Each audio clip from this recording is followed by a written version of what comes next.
good evening.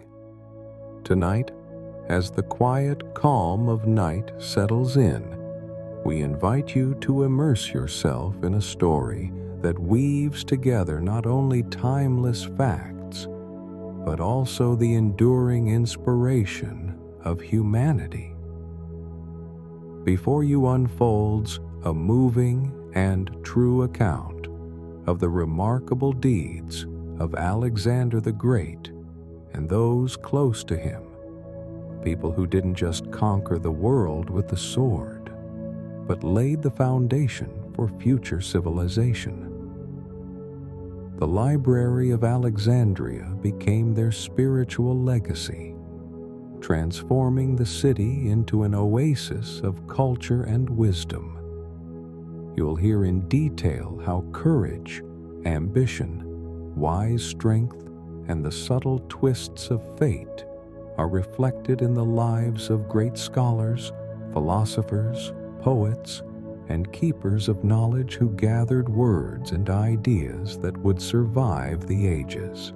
Whether you're unwinding at day's end or seeking a quieter moment in the evening, this story will introduce you to the greatness of ancient heroes and also inspire a feeling of peace, inner harmony, and gentle comfort.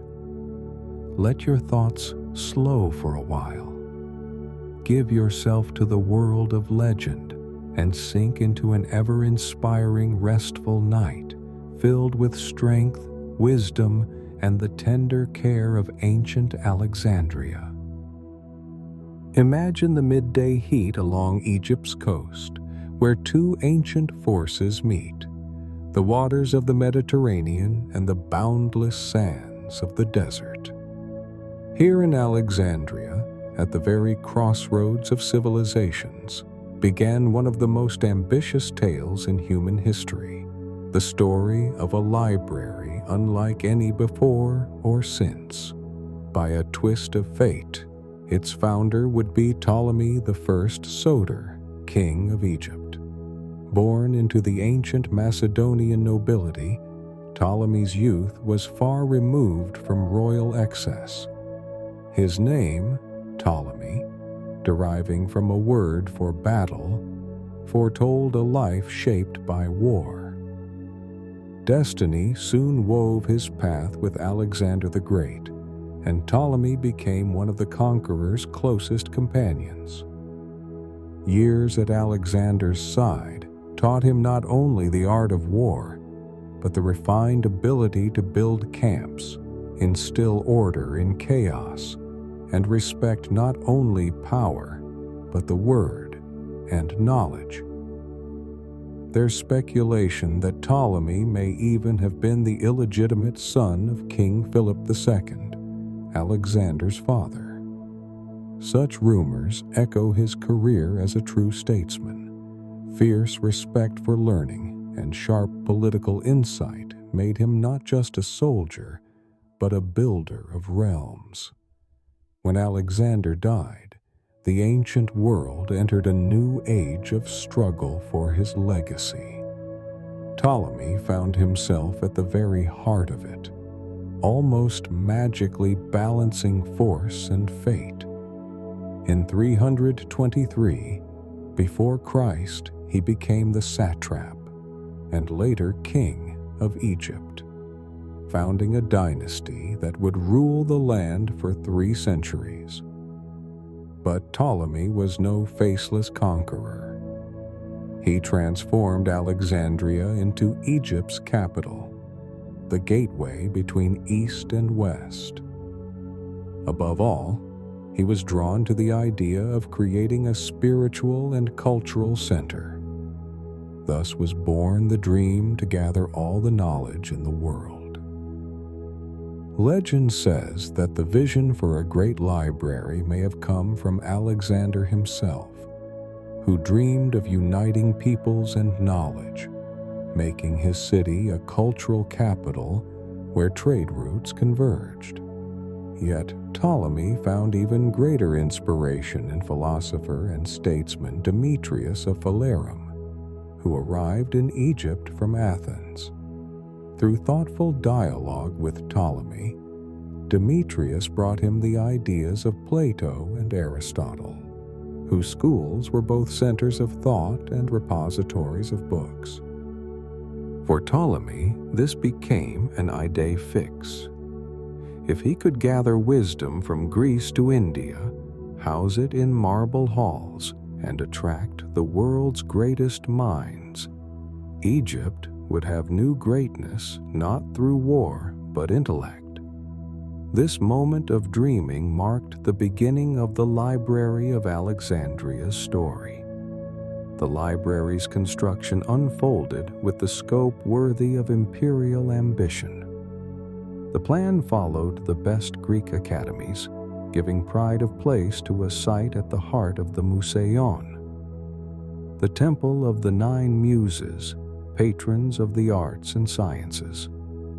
Masters from Greece, Egypt, and across the East worked tirelessly to shape this unique complex, where, besides manuscript vaults, there were gardens, cozy courtyards, colonnades for philosophical debate, and even special chambers for alchemical and astronomical study.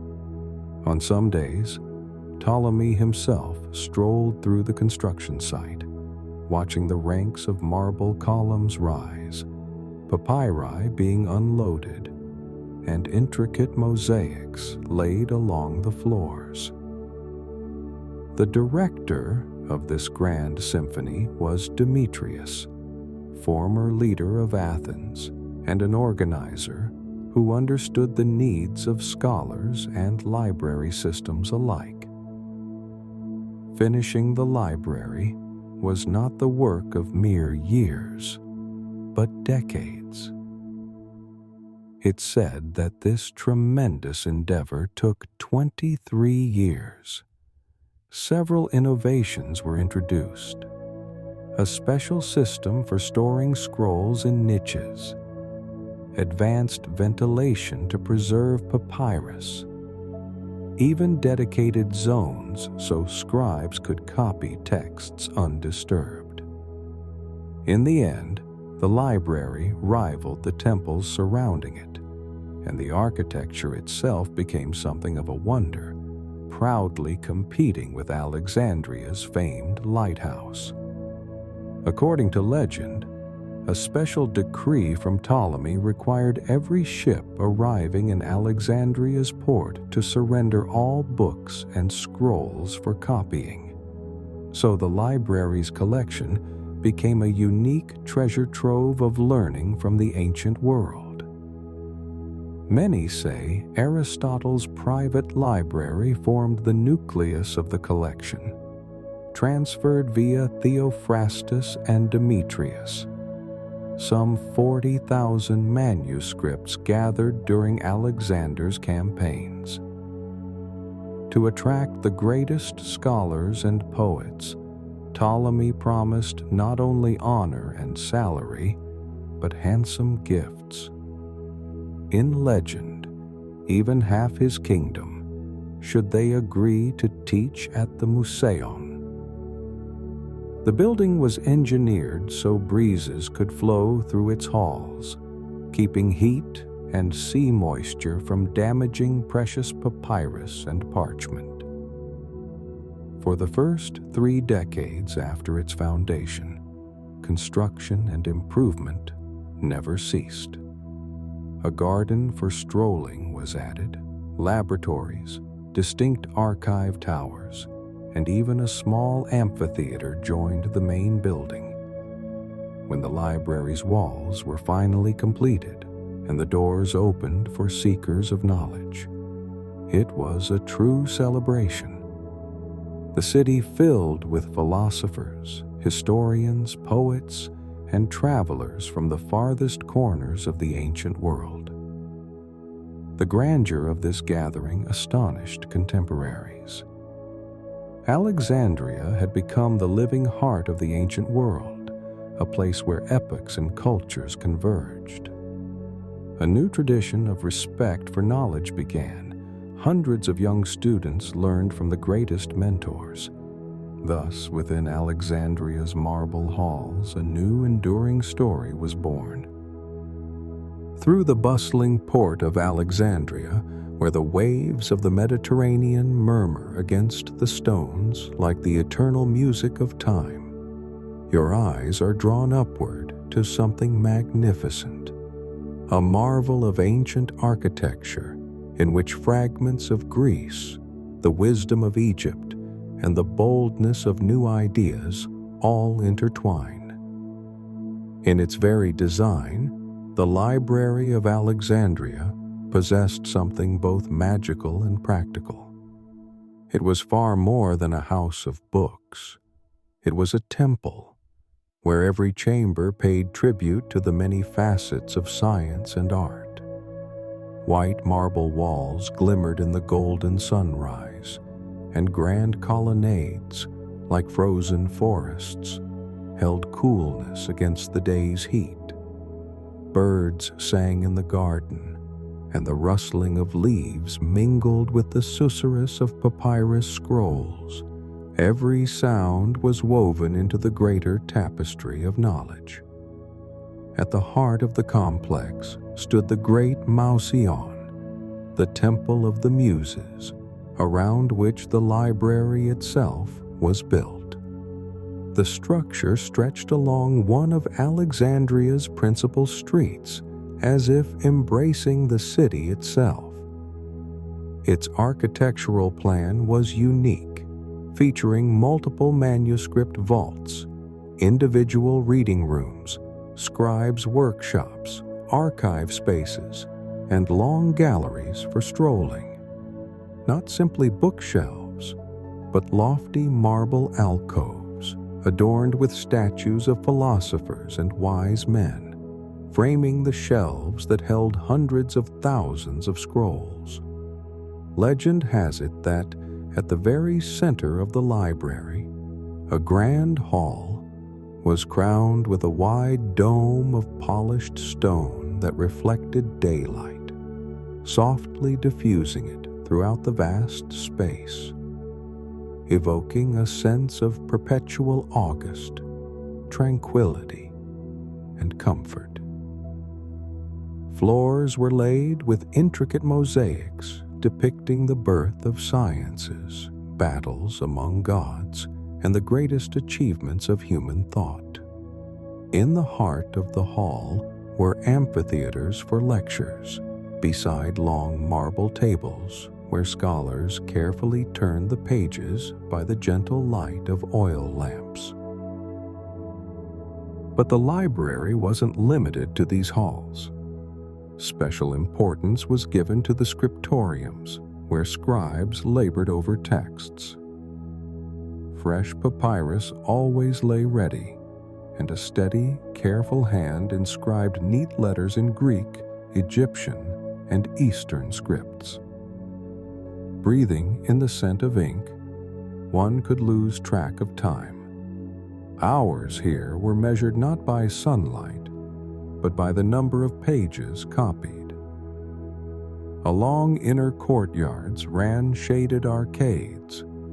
Philosophers and poets walked in thoughtful silence, discussing the laws of existence.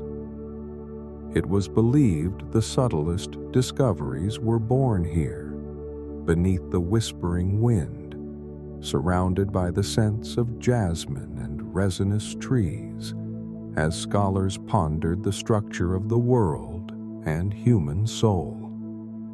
Every corner of the library had its own particular sound: water dripping onto stone at the fountains, the quiet tapping of astrolabes in the astronomy hall, murmurs of visitors.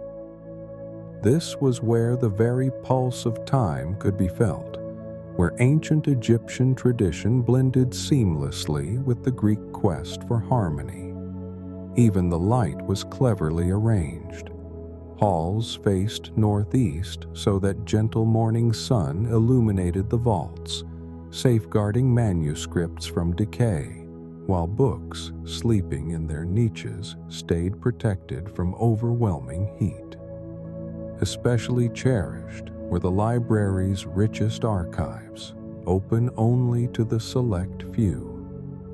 Here, under the watchful eyes of the keepers, lay the rarest and most mysterious scrolls, painted tablets from the East, papyri brought by traders from distant lands. Each field of knowledge was given a dedicated chamber, where the collections of philosophy, mathematics, poetry, astronomy, and medicine were so meticulously classified that the very system of cataloging amazed and inspired contemporaries. And the atmosphere, it was brimming with anticipation of wonder. Mornings began with the ritual of purification. At fountains under stone arches, scholars and guests washed their hands and faces, listening quietly to the trickling water, as if they were becoming a part of the very stream of knowledge. By midday, the air filled with the scent of herbs, grown especially for physicians and experimenters. Toward evening, calm settled over the library. Philosophers and poets continued their dialogues in long galleries, while keepers closed up the vaults, leaving all in hushed suspense till next sunrise. This architecture wasn't about grandeur, but about serving science and stillness. Within these walls, time seemed to slow, and in the endless peace between cool marble and the rustling of papyrus, new epochs of thought were born. At dawn in Alexandria, as golden light spills through the arches of the Grand Museion and warms the marble with the magic of a new day, something more than learning begins, a true quest for knowledge. There was no other place in the world where treasures of writing were sought with such passion, dedication, and inventiveness. For the library's ever-growing collection, a whole machine of searching, copying, trading, and even secret expeditions went out for books to the farthest corners of the world. The legendary Ptolemaic rule stated, every ship arriving in Alexandria's port would be searched. If scrolls, treatises, or even small tablets with inscriptions were found among the cargo or personal belongings, they were temporarily confiscated by the keepers of the library. The original passed into the hands of the scribes, and the owner received a copy, often with monetary compensation. Sometimes, the library kept the invaluable original and returned only a copy, just as happened with Athens' famous tragedies, when, in exchange for returning copies, a treasure of silver was paid to Athens, but the true originals remained in the Museon's collection. The flow of books was immense and diverse. Egyptian papyri with ancient medicine and mythology, Greek works of philosophers and poets, Persian and Sophian manuscripts, scrolls from India and even Phoenicia. Special agents, envoys from the Museion, journeyed to the sanctuaries of Rhodes, Athens, Babylon, collecting originals or ordering copies. When works needed translation into Greek, the best philologists were recruited, each document given new life in the halls of Alexandria.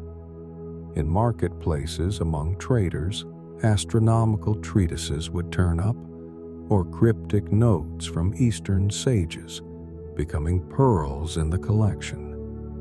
A phenomenon in its own right were the prized volumes assembled during the rule of Ptolemy II Philadelphus. He not only bought up Greek authors' works in bulk, but also created conditions for translating sacred texts like the famous Septuagint, the Greek rendering of ancient Jewish scriptures. This project was orchestrated in the Museion around the 3rd century BCE. 72 wise scholars toiled inside its walls in quiet reverence for the written word, recreating history for generations to come. The library's staff was a complex collective: keepers, scribes, translators, agent-scouters. For each librarian, there were dozens of helpers who not only copied but critically analyzed, compared versions, corrected errors, flagged pseudepigraphy, false authorship, and meticulously cataloged. Callimachus, legendary librarian and poet, invented the first comprehensive system of bibliographic description. His tables were the gold standard of ancient book cataloging. Each scroll was fitted with a label displaying the author's name, the title, and the line count. Thus arose the most advanced system of scholarly organization and retrieval of its time. The estimated numbers stagger the imagination: between 54,000 and 700,000 scrolls. Even more, countless copies were preserved. Hundreds of scribes crafted them for exchange, for sale to those unable to travel to Alexandria, and for use as study material by hundreds of students at the university. Within these scrolls lay true masterpieces: Homer's texts, Aristotle's writings, Hippocrates' treatises, Sophocles and Euripides' poems, precious copies from the philosophical schools of India, and sometimes magical incantations of ancient Egyptian priests. The royal archives survived too: personal notes from the Ptolemies, envoys' reports, scholars' findings. It was said that the library's most secret departments admitted no outsiders. Deep within these vaults lay texts capable of changing humanity's understanding of the world. A special reverence surrounded the scribes. They used Alexandria's finest papyrus, crafted ink from unique recipes to last hundreds of years. Textual work was continual. Old books cleaned, restored, worn fragments replaced with new copies. Manuscripts were reviewed, compared with other versions, recopied. The library served not only as repository, but as a vast factory of meaning. Most scrolls were cataloged into thematic domains: philosophy, history, medicine, astronomy, poetry, tradesmen's treatises, priests' writings. Each hall was adorned with sculpted guardians representing the field. Above each shelf hung a plaque describing the collection. Here, manuscripts were not merely stored. They were genuinely cherished and valued. Library workers saw themselves not as keepers of books, but as alchemists of meaning, forging something greater than a store of papers. Their devotion turned the book into an artifact and the library into a sanctuary. In the misty haze of morning, as the red lightning of dawn gently lay across the golden marble of the Library of Alexandria, it was not just a great temple of knowledge that woke. It was an entire world filled with breath, whispers, sacred rituals, and strict yet strikingly elegant rules. Life here resembled a blend of monastic discipline and vibrant academe. Each morning, as if anew, recreated the great rite of devotion to wisdom. In the first rays of sunlight, the long galleries adorned with statues of great poets and philosophers came to life. Along freshly washed stone floors walked those in search of truth, learned men and a few but remarkable women thinkers. Before entering the main hall, everyone was required to perform a purification, a gesture not merely of cleanliness, but a sign of entry into a space where the Muses and Maat, the goddess of order, held sway.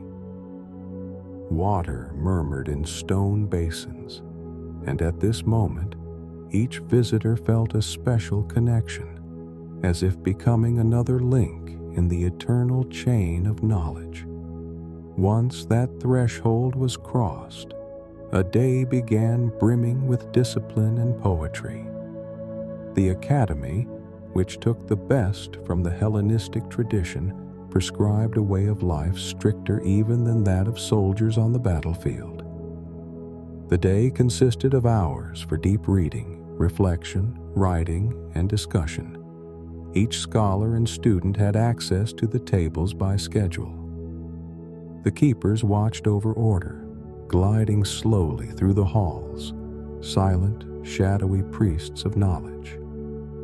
There was even a special dress code: white tunics symbolizing purity of thought, and the ever-present sandals, whose echoes beneath the vaults sounded like memories of ancient debates. There were marked boundaries between visitors, students, and teachers. Only a chosen few were allowed into the most secret archives, where the manuscripts of the greatest minds rested. Silence was sacred here, likened to the hush of meditation in a temple. Conversation was permitted only in designated nooks or during special disputations.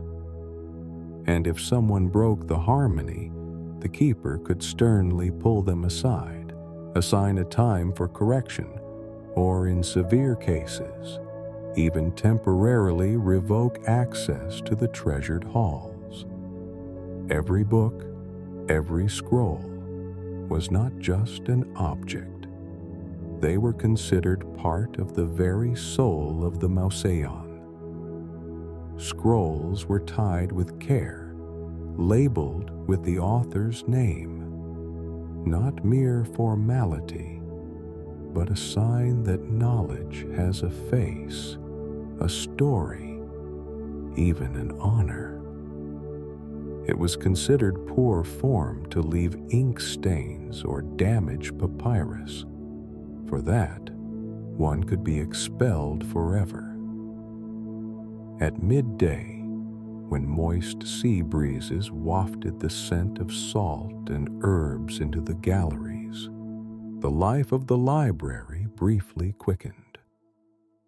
Philosophers and poets gathered in the gardens for lengthy conversations, the most important of which would be written by posterity, sometimes sparking the birth of new schools of thought.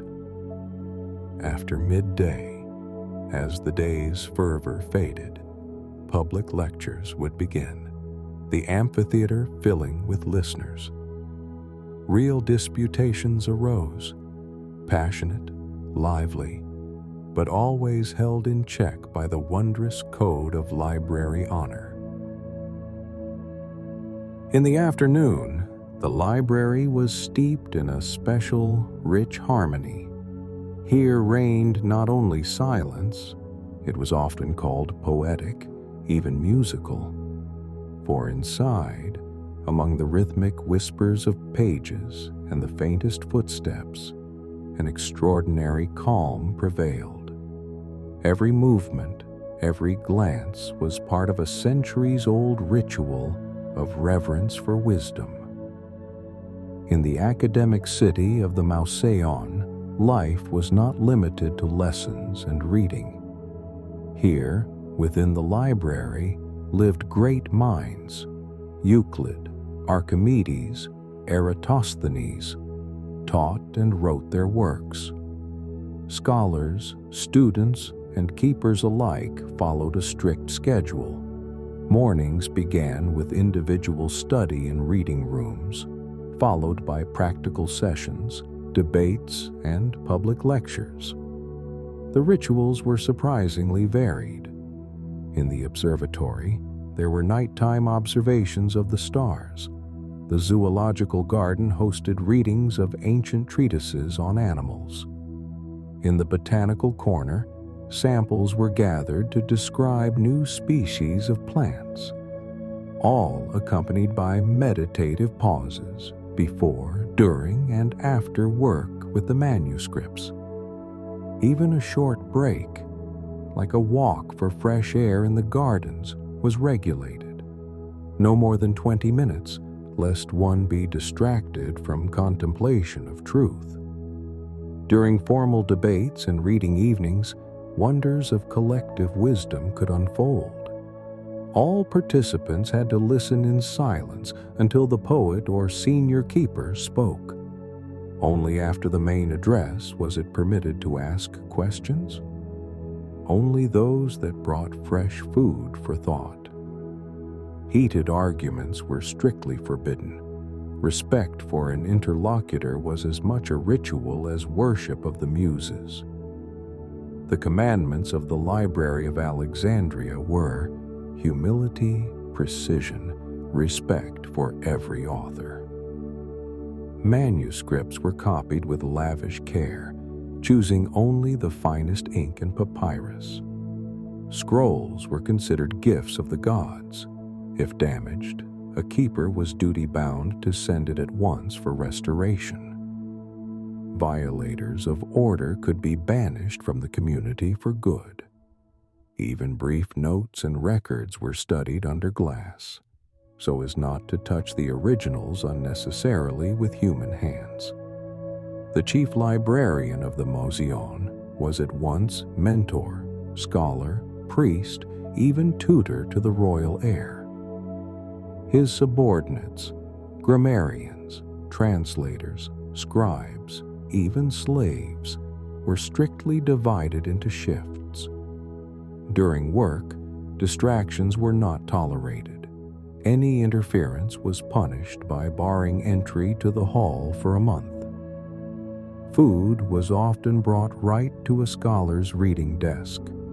Water only after the ritual of purification.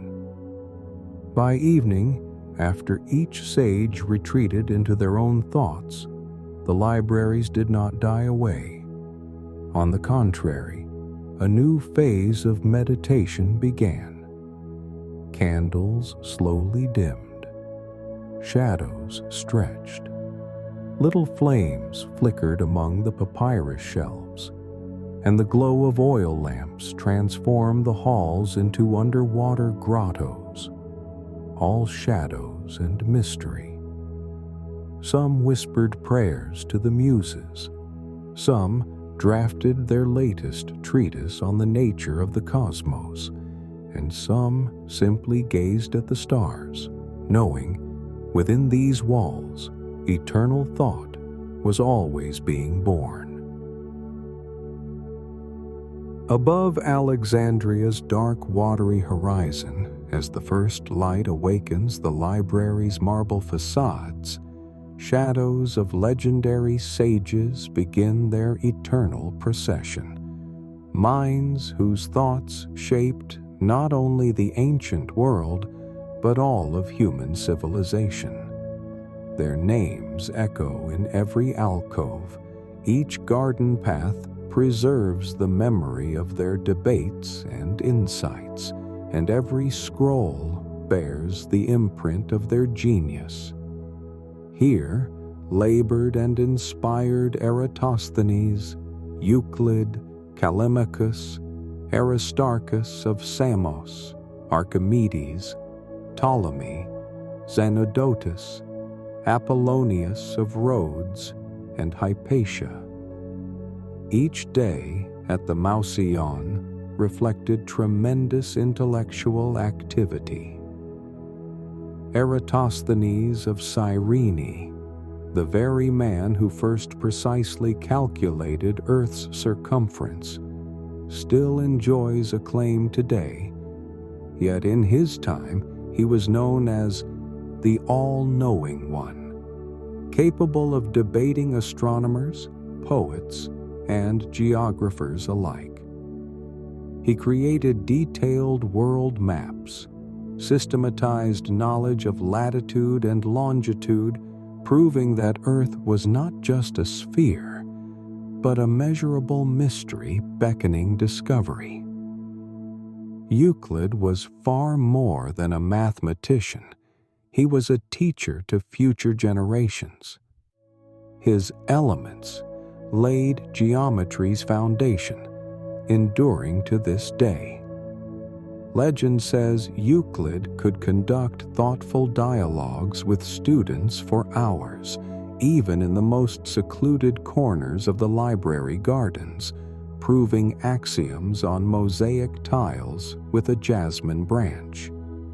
Euclid famously declared, "There is no royal road to geometry," proving that true knowledge comes only through patience and deep thought. Hypatia became a symbol of courage and feminine genius. A philosopher, mathematician, and astronomer, she taught among men, creating complex astrolabe systems, debating love, truth, and the cosmos. Her lectures resembled meditative conversations, where her calm voice seemed to cross the moon's reflection on Alexandria's bay waters. Archimedes, one of the most brilliant figures among the scientific elite, impressed not only with his discoveries in mechanics and hydraulics, but with his joyful charisma. Picture him surrounded by young students, building model screws, selecting materials for hydraulic machines, revealing nature's secrets before his listeners' very eyes. Zenodotus of Ephesus entered history as the first great librarian and philologist. He began standardizing Homer's texts, tracking and correcting errors, creating systems of punctuation and accents. His work allowed catalogs to take the form we know and value today.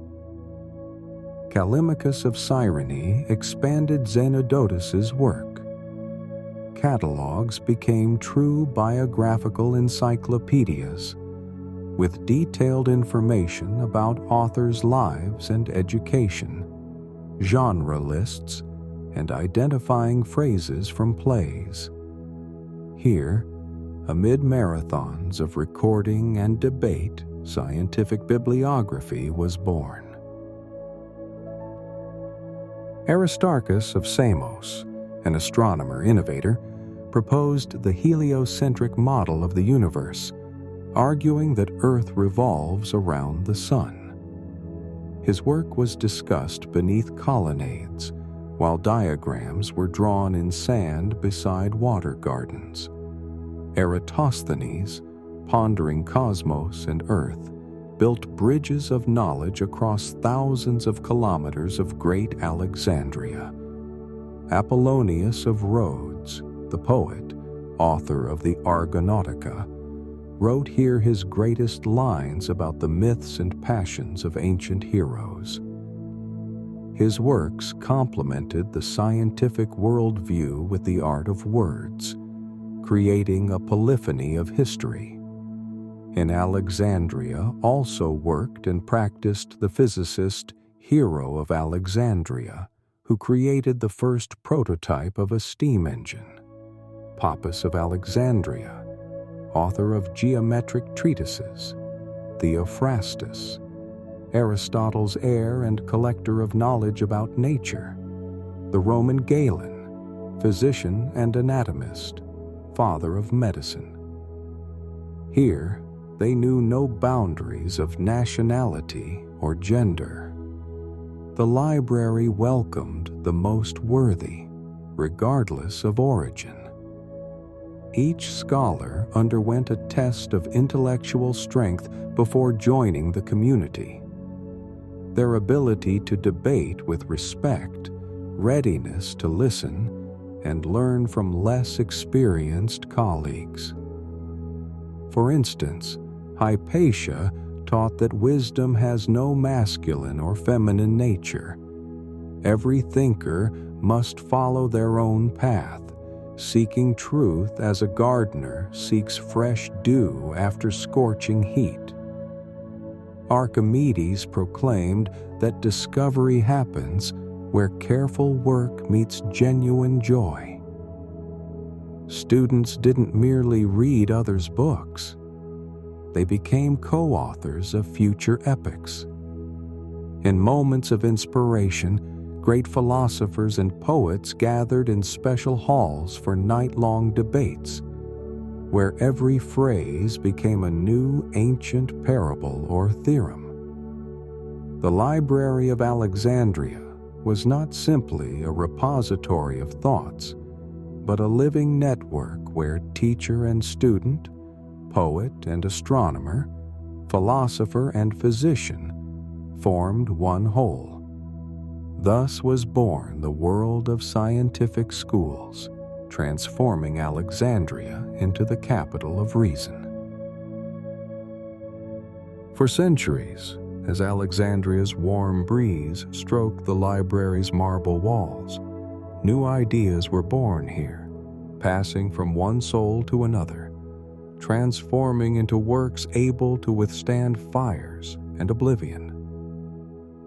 This is where an intellectual heritage emerged, one that not only filled the ancient world, but illuminated future generations with its enduring light. All the life and glory of the library were embodied in its works. Thousands of unique scrolls, treatises, poems, encyclopedias, and scientific writings gathering the wisdom of civilizations. The Alexandrian collection became a forge for human thought. Archives swelled with manuscripts on history, mathematics, medicine, astronomy, geography, poetry, philology, and textual criticism. Here were the writings of Homer, Aristotle, Hippocrates, Euclid, Archimedes, Eratosthenes, Callimachus, Zenodotus, Aristarchus of Samos, Hypatia, Galen. Names, legends, and ideas that still resound as symbols of reason and progress. Foundational works of science originated and spread from here. Euclid's Elements, the primary geometry textbook in the West for nearly 2,000 years. Archimedes' writings on hydraulics, medical treatises by Hippocrates and Galen studied by physicians around the world, and Aristarchus of Samos' astronomical works, opening the universe to the future. Here, for the first time, the translation of Hebrew scriptures into Greek, the Septuagint, was completed, fundamentally altering world culture and religious thought. Eratosthenes calculated Earth's circumference with stunning accuracy, centuries ahead of his peers. Ptolemy created geographic treatises and star charts, while Callimachus authored a massive 120-volume catalog of authors and works, the world's first true encyclopedia of scientific biography and summaries of scholars' achievements. Here, hypotheses were formed and tested. Maps of the world were drawn, debates conducted, and poems crafted about heroism and the search for truth. Hand-copied works were sent to libraries and universities across the ancient world, gifting humanity fragments of ancient wisdom even as the Library of Alexandria itself faded away. Despite the library's tragic demise by fire, war, religious conflict, and forgotten revolutions, its legacy endured. Copied, exchanged, and rescued treatises formed the bedrock of European, Persian, Arab, and later global scientific schools. The spirit and organizational system of the Library of Alexandria anticipated today's archives, cataloging methods, and university traditions. All scholarly activity was founded on collaboration, verification, and the sharing of ideas. In the reflective halls of the Mausoleum, the blueprint for the Universal Academy was born, where scholars and librarians became mediators between eras. Today, as the memory of the Alexandrian Library is revived, not only in Egypt, but in the digital world where knowledge is open to all, its legacy remains an eternal source of order, thought, and inspiration. Every scholarly assembly, every manuscript storage system, every universal academy is home to the transparent shadow of this great ancient foundry of meaning. The vanishing of the great library became a tapestry of secrets, speculation, contradictions, and cultural anxieties. No other disappearance so devastated the scientific world, becoming a cosmic symbol of the loss of civilization's very memory. One theory claims that, in the hot summer of 48 before Christ, Julius Caesar, caught in the street battles of Alexandria, ordered the city's port set ablaze, and the flames leapt to the stores, destroying thousands of scrolls. Yet many chroniclers insist this fire only struck new holdings, and the main collection survived. Later, centuries of religious conflict swept through the city. Legendary tales speak of scrolls used as fuel in the city's bathhouses for more than 6 months. Modern critics see such stories as later myth-making. There is no definitive proof of mass destruction. Other sources blame crowds erasing the old pagan world, reading the fall of the library as the ideological struggle of reason and faith. But here, too, truth is elusive. No reliable chronicle describes the wholesale burning of the main collection. The city endured revolts, fires, revolutions, destruction after destruction spanning centuries. Emperor Diocletian, the Romans, Byzantines, Arabs, local kings, all contributed to a chain of minor losses that gradually eroded the library's glory. Scholars believe the library all but faded away, dying with each generation, rather than perishing all at once. The real myth is that the collection was destroyed in a single spectacular moment. In reality, its glory diminished over centuries, as some manuscripts drifted off to Athens, Constantinople, and the East. Untold legends claim that a few books survived the chaos. Private collections passed into the hands of Byzantine princes or Arab libraries. Mentions of manuscripts from the Alexandrian collection appear even into the 12th century, but no finds have yet been definitively authenticated. In the 20th and 21st centuries, archaeologists hunted for lost scrolls under modern Alexandria, in Egypt's deserts, and at the bottom of the bay where the ancient Bruchaean district supposedly lay. Some fragments of papyrus and tablets annotated as Alexandrian have surfaced, but none have been confirmed as part of the library's grand archive.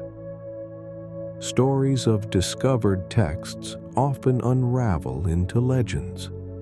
Usually, these turn out to be copies made later in Greek monasteries or Arab schools.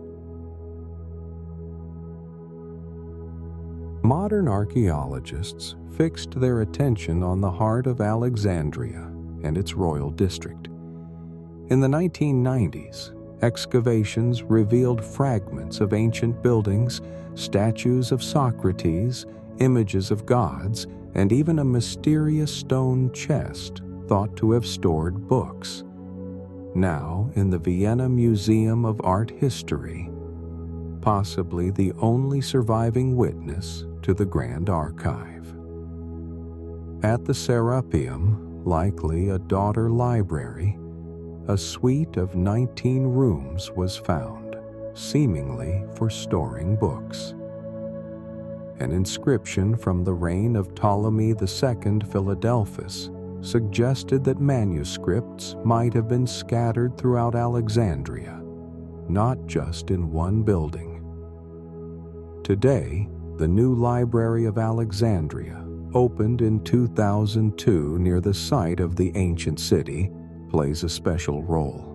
It houses nearly 10,000 ancient books, 100,000 manuscripts, a wealth of maps, artifacts, and ancient manuscripts, some dedicated to the history, disappearance, and mysteries of the original library. Here, ancient texts are open to scholars worldwide, and special exhibitions every year display unique artifacts and supposed Alexandrian scrolls. Scientific expeditions keep turning up fragments, papyrus, tablets, inscriptions in unknown languages. By analyzing texts and finds, researchers have traced the migration of manuscripts as far as Athens, Constantinople, and even Arab academic circles. On occasion, fragments are discovered that could conceivably be lost Alexandrian works, but absolute proof remains elusive. Modern stories of newly discovered original manuscripts flare up on forums and at conferences. Reports of Euclidean fragments not in known catalogs, ancient alchemical books in Greek supposedly copied from original Alexandrian sources, and so on. Sometimes ancient papyri found in private collections stir debate among linguists. Perhaps the future holds sensational revelations. The new Alexandrian Library has become a museum city for archaeologists, book lovers, and mystery seekers. It serves as a living monument to what's been lost and to what might still be found. Modern expeditions are ongoing. In the Moseon's underground courts, the abandoned streets of the royal quarter in sand and sea. The greatest discovery is the enduring faith that lost treasures will someday return, even if only as shadows and copies. Most mysterious of all, some works by the greats, Euclid, Hypatia, Archimedes, have reached us through chains of copies, spawning legends of secret preserved scrolls. In the Arab world, books purportedly from Alexandria are still prized, which is why key ancient works appear in the 12th century and later Islamic compilations. Today, the spirit of the library inspires modern seekers to pursue new artifacts. Occasionally, odd texts turning up in private hands seem hauntingly authentic. Yet, hard evidence of direct Alexandrian origin remains missing. The myth persists that perhaps in Egypt's sands or Alexandria's forgotten tunnels, a hidden chamber still waits, its shelves hiding the lost jewels of the ancient collection.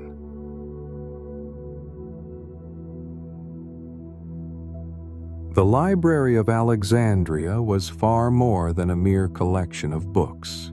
It stood as a true symbol of global philosophy, intellectual freedom, the search for truth, and a colossal faith in the power of the human mind.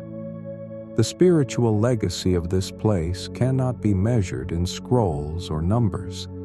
It permeated the very cultures of East and West, inspiring generations of thinkers, scholars, writers, and poets toward great discoveries and profound questions. Within the Museions walls, not only science, but a philosophical school of thought was born, interweaving humanism, rationalism, and the drive for universal truths. Here, Greeks, Egyptians, Persians, Romans, Jews, and people from countless cultures disputed at night and read manuscripts by day, not only learning from books, but from one another. The ideas of systematizing knowledge, respecting every culture, seeking harmony between art and logic, all took root in the Alexandrian halls. The library became the prototype for the university community. Here, for the first time, collaborative work, open dialogue, and the freedom to debate were valued. Scientific skepticism and logical analysis of the early philosophers, a tradition of precise observation, the growth of commentary as a genre, and the poetic circle's erudition, all became codes, handed down with manuscript copies. Even the codification of Homer's poems or the translation of the Torah, the Septuagint, were examples of the humanist outlook, where listening to and understanding foreign cultures was essential, finding a shared meaning between the lines. The philosophy of the Library of Alexandria was found not only in knowledge, but also in doubt, in the endless striving for a holistic worldview. This school produced the image of the thinker as a traveler, unstinting in borders, respecting others' views, seeking roots of truth in logic, poetry, and the mystique of ancient rites. Here were raised poets, theologians, physicians, and mathematicians, and every style of thought was welcomed and supported, so long as it pursued goodness, beauty, and truth. Its legacy became woven into the philosophy of the Middle Ages, into the schools of the Renaissance, absorbed into the works of Aristotle, Plotinus, Galen, Neoplatonists, and later humanists. Having survived physical demise, the library remained the central metaphor for the culture of knowledge, the invisible academy of humanity, where every book and idea are part of the cosmos. Now, as millions across the world create modern digital libraries, international academies, and scholarly communities, the shadow of Alexandria is ever present. The ideal of participation, exchange, and the drive to reveal the greatness of the human mind. The new Bibliotheca Alexandrina, opened in the 21st century, is a living monument to that eternal longing for wisdom, the gathering of cultures and thirst for dialogue. So, the eternal philosophy of Alexandria is in the ability to doubt, to think openly, and to cherish truth more than comfort itself. That is the library's true legacy, a gathering dissolved in time, yet everywhere people seek meaning, it lives on. As you walk through the long marble galleries of Alexandria, reflect on the lives and actions of those whose destinies left a profound mark on history, on Alexander the Great, builder of cities and roads, and his wise companion, Ptolemy the First Soter. Their dreams were not simply dreams of power, but of enlightening the world, of laying the cultural foundations for generations to come. Alexander saw knowledge as a force equal to the edge of a sword, while Ptolemy made this dream real, turning Alexandria into the living heart of ancient civilization. The Library of Alexandria profoundly influenced the shaping of civilizations. Carefully copied scrolls found their way to Athens, Rome, Constantinople, the Arab world, and European monasteries, where they survived for centuries and formed the bedrock for the Renaissance, the Enlightenment, and the birth of modern mathematics, medicine, linguistics, and philosophy. Even the destruction of the library became a parable about the value of knowledge, inspiring progressive thinkers of later epochs to dream of recreating a great center of learning. Close your eyes and imagine yourself among marble walls where the whispers of scrolls are heard. The quiet voice of a keeper of knowledge lingers in the air, and in your hands rests a book that has survived the centuries. Let the breath of Alexandria calm your thoughts, fill you with inspiration, and gently guide you into a sleep rich with wisdom and silence.